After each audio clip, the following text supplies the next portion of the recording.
The alarm clock shattered the morning stillness of the bedroom. With a reluctant groan, I climbed out of bed and shuffled toward the bathroom. The icy water stung as it hit my skin, but it was the only way to truly wake up. When I entered the kitchen, my mother-in-law was already there, holding a gun. Startled, I pressed myself against the doorframe as she aimed it directly at my chest.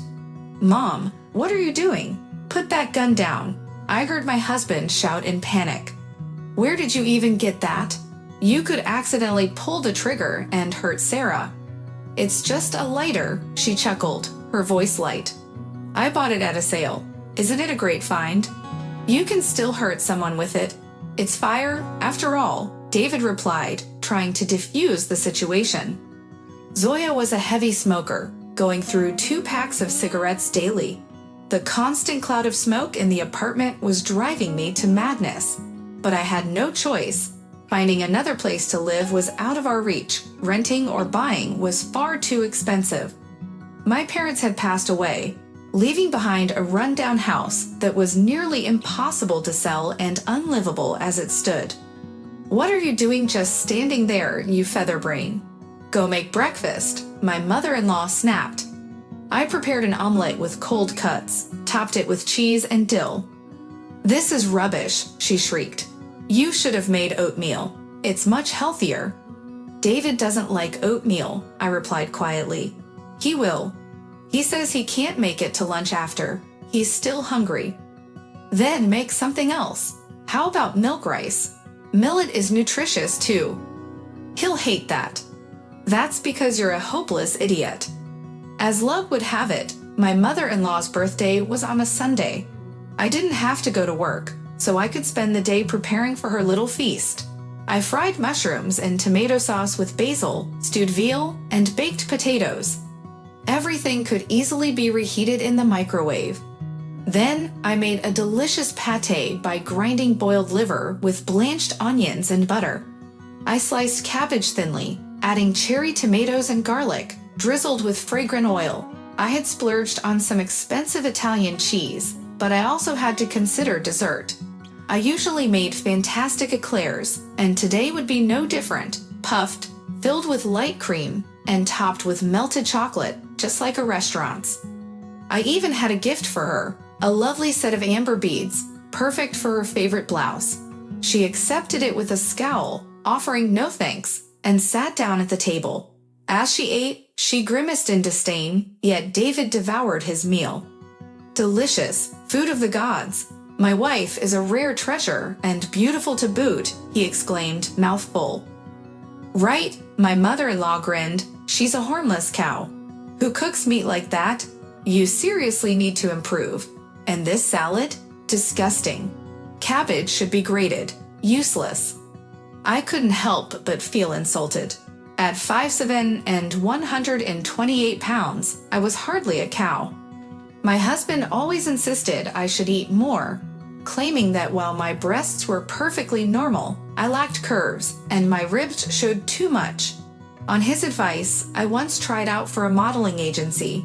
They said I was perfect, but noted that I needed a larger shoe size.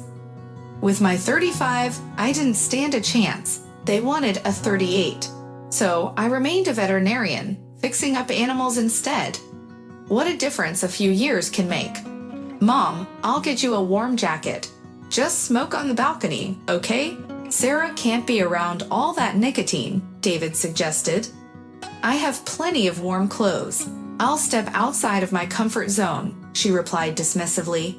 Soon after, our daughter was born. "What kind of name is Amelia? It sounds rustic and outdated," her grandmother huffed, clearly unimpressed.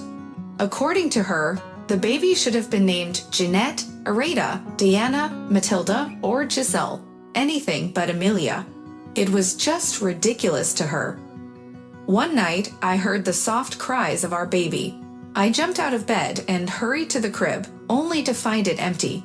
Following the sound, I froze outside Zoya's room, where I heard her soothingly murmur, "My little one, I'll rock you to sleep.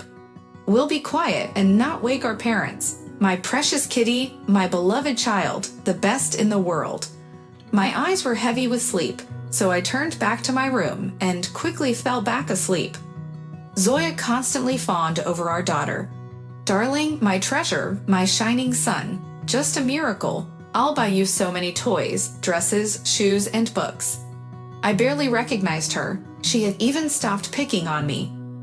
"Sarah, feed her and bring her back to me in the stroller," she called out, her tone completely different than before. Now she cooed, "Mommy will feed you, and we'll play peekaboo and egg you." The woman who had once been such a nuisance was now doting on my baby around the clock. One day, as I was tying up a garbage bag, I stumbled upon that dreadful lighter shaped like a pistol, the one that had once frightened me. Curious, I pulled it out and asked, "Did it break?" That seemed to happen pretty quickly. Her response caught me off guard. "It works, but I quit smoking. You can't breathe tobacco around a baby." I took a couple of puffs at first, then I just stopped. With my mother-in-law's anniversary approaching, I planned a menu for the guests. "Delicious," her friends and their husbands exclaimed. "Yes, the zrazy and pork chops are excellent, and those salads. You'll swallow your tongue." "Sarah is a famous cook," Zoya nodded in agreement. I could hardly believe the turn of events. Somehow, I had transformed from clumsy fool to excellent cook. Incredible. Since that day, my mother-in-law continually praised my culinary skills, complimenting not just my cooking, but also my well-groomed appearance and how lovingly I cared for the child. She would take Emily for long walks and even babysit her, making regular visits to the pediatrician and physiologist. The doctors say she's developing well, just a bit taller for her age. But that's normal if mom and dad are both tall, which they are.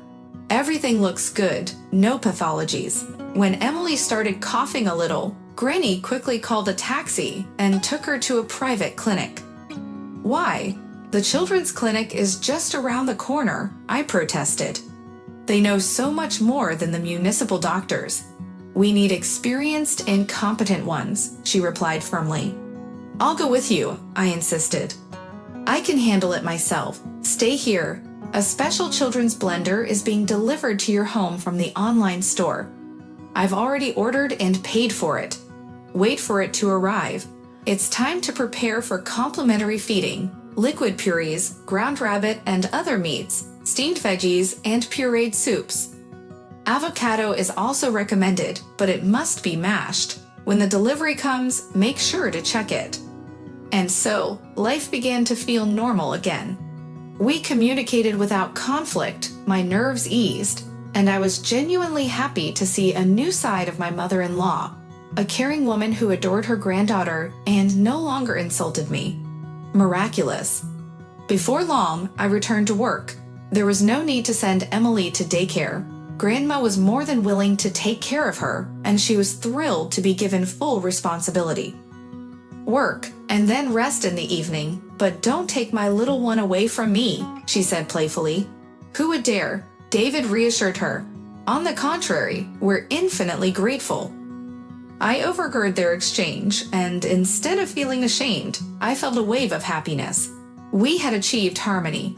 No complaints, no tension. Life was free of those gaudy lighters, and we no longer inhaled tobacco. What a magical transformation! As Emily turned 2, she blossomed into a wonderful child, talking early and walking before her first birthday. Zoya played a significant role in her upbringing, always by our side. Yet, I couldn't shake the unease that came with my mother-in-law's overprotectiveness. No matter where we went or what we did, she was always right there, hardly allowing me to bathe Emily alone. It troubled me that my own daughter spent so little time just with me. I also worried that Zoya was preventing her from interacting with other children, often leading us to avoid playgrounds if other kids were present. What if they offend her or give her some illness? Zoya would argue. But she needs to socialize to build immunity and learn to navigate society, I countered. We can't raise her to be socially unprepared. Everyone gets sick, and kids learn to resolve conflicts. That's just how it goes. We can't deprive her of development opportunities, especially if she isn't going to preschool. How will she gain experience and learn to communicate? Oh, what nonsense your mother is saying. What a fool she is. She wants you to get sick and for some boy to throw a stone at you. That outburst was directed at me. I was hesitant to argue with my mother-in-law. I didn't want to revisit the turmoil we had just escaped. Yet, it was clear that we had to address the underlying issues. I started to hear Zoya throwing around unkind words about me, even in jest. Sometimes, she would call me foolish or lazy. When I would reprimand my daughter for her misbehavior, Zoya would scoop Emily into her arms and say, "Don't listen to your mom. She's just joking. You can do anything you want, my dear. Listen to Grandma. I would never steer you wrong." And just like that, Emily started to tune out my guidance, choosing instead to listen to her grandmother. She became increasingly capricious and disobedient, and I could see Zoya's influence spoiling her. It felt intentional, as if Zoya was scheming to turn my daughter against me. Although everything seemed fine on the surface, I sensed that Zoya had an agenda. To my surprise, David listened to my grievances and agreed with me. "Yes, I've noticed that Emily is influenced negatively by her mother. What do you suggest we do?" he asked. "We need to rent an apartment and enroll Emily in kindergarten. Now that we're working together, we can afford it. We've been saving for our future home. Let's use that money for now." Within a week, we found a small rented apartment near a kindergarten and a playground. Emily was accepted into the kindergarten, thanks in part to a little incentive for the director that made room for our daughter, even though the waiting list was long. The only hurdle left was breaking the news to Zoya. That evening, I set the table for dinner as David prepared to deliver the news. "Are you out of your mind?